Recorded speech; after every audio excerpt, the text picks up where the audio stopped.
Here we go.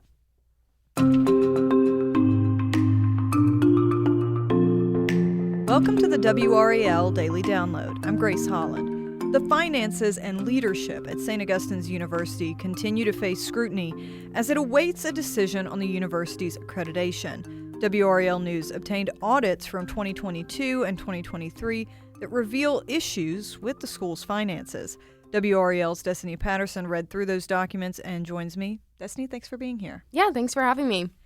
So we've talked about some of the stuff that's been going on at St. Aug's, but it was a while ago now. So catch us up. Why is St. Aug's in danger of losing its accreditation? Right. So I think the number one issue that the school is facing is its financial issues. They weren't able to prove that they were in good financial standing. I mean, they weren't able to pay their faculty and staff for months, and they were also having issues with students' accounts. I think that's issue number one. But they also had kind of proven that they were having issues in terms of leadership and oversight. And so those two things have caused SAC-COC to come in and say, hey, you're on probation. You need to prove that you guys are in a good spot in order to keep having our membership. Okay, gotcha. Like I said, you've been covering this for months. What are some of the major developments that have happened in the last week or two in this story? I would say it has been very busy for people who have been following this this ongoing saga with St. Augustine's University. I mean, they were in court this past week, and to be clear, that lawsuit really has more to do with the Board of Trustees. As I just mentioned to you, one of the things that they had to prove was this oversight and following the proper chain of command. So this group of alumni and supporters, they came in and they sued to have the Board of Trustees step down, most of them anyway. And this week was kind of the climax to that lawsuit that had been filed over the summer. A judge ruled in the favor of the Board of Trustees. They dismissed that lawsuit, leaning on state law, saying that basically this group didn't have any standing to come in and ask the Board of Trustees to step down. Ironically, a day later, then that is when the Attorney General's office confirmed that they were, in fact, looking into the allegations that were laid out within that lawsuit, calling for the Board of Trustees to step down. And they called some of those allegations against the board, quote unquote, concerning. Okay. And what do we know about the status of that investigation? Do we have like a timeline for it or anything like that? I really wish we did. I actually reached out to the Attorney General's office back in April asking if they were looking into the situation at St. Augustine's University and was told no. So this was a huge break in this whole situation, finding out that the DOJ is looking into some of those allegations, because a lot of it revolves around money mismanagement, conflicts of interest. And again, that all goes back to some of the issues that it's facing with its accreditation as well. Right. And so that lawsuit, of course, by the Save SAU group, right? That's the name of it. Mm-hmm. Okay. And so those this goes back to a lot of the allegations they made in that lawsuit, correct? Yeah, exactly. I mean, they, like I said, they mention conflicts of interest. They call out the board for not doing their job in their eyes. And they feel especially that the chair of the board, Brian Boulware, has really used his position to benefit himself rather than making decisions for the school and in the best interest of the school. And that's probably the quickest way to summarize all of that. Right. And so have we heard any response from the university since that lawsuit, since the Attorney General announced they were looking into this? The university said that they welcome the review, and the attorney for the Board of Trustees pretty much said they believe that most of what is in that lawsuit is simply untrue. That's a direct quote. So I think that if the Attorney General finds merit behind these accusations, that's when we'll start to get a clearer picture behind, some of the things that have been going on campus, if they're true. Okay. Let's take a quick break right there, and we'll be right back.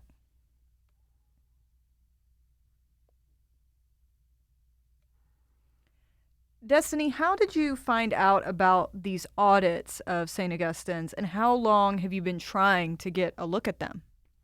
Well, I've been working this story for a long time now. Feels like almost a year. Yeah, no, I not definitely a year. think we are creeping into that territory. Like you said, if we're not there already, I mean, we are knocking on the door of a year now. So I have made some good relationships to know that was out there, and the audit, the documentation is actually public record. It's on a federal website. So once I was notified that it was out there, we were able to go straight to the documents and see exactly what they said. I talked to the interim president, Marcus Burgess, about trying to fully regain their accreditation over the summer back in July. Mm-hmm. And that is when he told me, I mean, we had already known that they were missing audits, but that was when he told me they were actively trying to get these audits because it's a part of their accreditation. Literally, all of this goes back to accreditation. And if it's not clear, the accreditation is super important because it has ties to federal funding for the school and for the students. So they needed to get these audits done. So, as of July, we were waiting to find out when they would be able to get these audits done, how much they were going to cost. And so now we're finally here. And it's honestly like right in the home stretch of when we'll be finding out what the final decision is for their accreditation. Okay. And so as you were looking through those audits, what did you learn from reading them? I think it all boils down to, again, that lack of oversight. There were also issues with documentation, discrepancies, and also it just seems like there were a lot of situations in which there weren't checks and balances, and it caused a ripple effect financially. And the audits also say that there were contracts that went through that didn't, again, have that proper oversight, go through the proper approval channels. So those, I would say, are some of the main highlights. It does have some highlights from the 2021 audit, which we already had access to. And that in that audit, it says that there were instances of people wiring money and writing checks of over $300,000, and it caused this big question mark around $10 million. So seeing the progression of the audits really shows the money missteps that they were having and the alleged mismanagement that was happening on the campus. And it also does detail some of the steps that the university is taking to remedy some of these issues. They've created a new team that involves more auditing, and you can see in the audit some of the things that they are doing to directly respond to specific issues that were found. Okay.